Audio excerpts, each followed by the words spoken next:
Several years ago, I had an appointment in downtown Boston, and I really didn't know how to get there.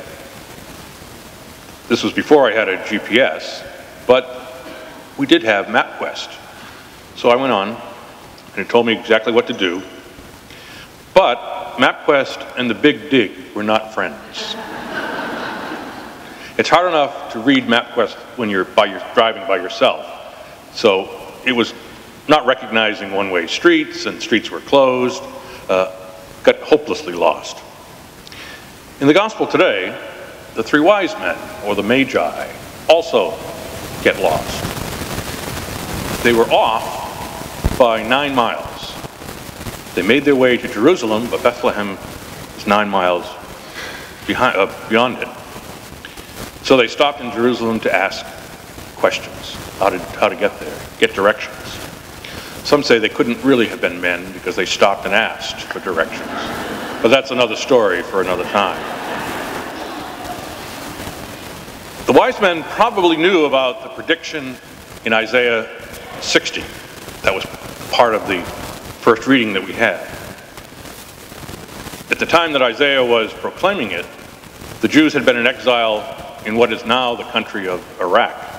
And they had come back to Jerusalem to find it in shambles. And Isaiah proclaimed, "Rise, shine, for your light has come. Nations will come to your light, and kings to the brightness of your dawn. Caravans loaded with gold and incense from Asia will be brought to you."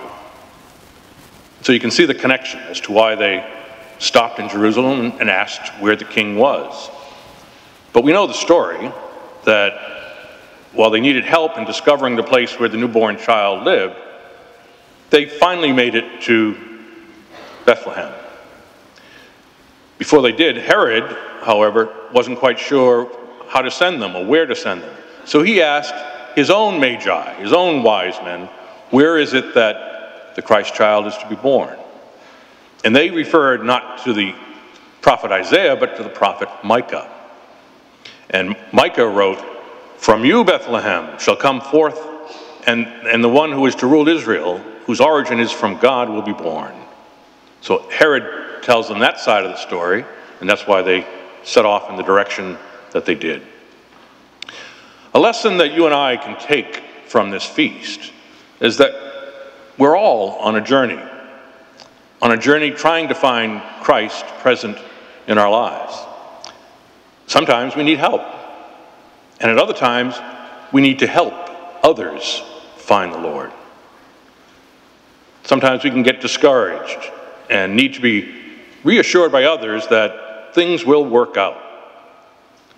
We need to hear that there is hope, not in the sense that everything will turn out the way we think it should, but that no matter how it turns out, God will be present with us.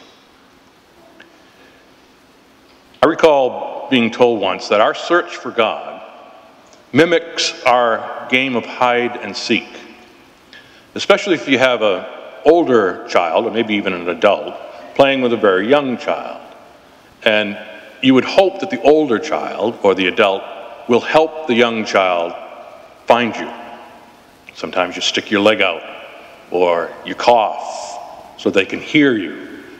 And this writer says that's what that relationship with God is like.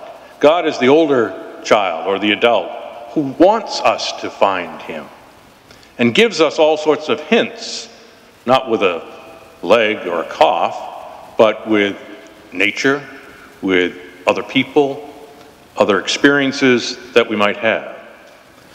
The search might take our lifetime, but that God wants to be found is a surety.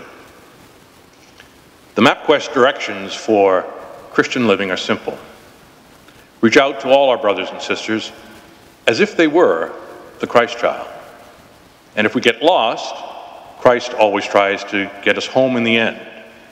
Remember, even the wise men were off by 9 miles.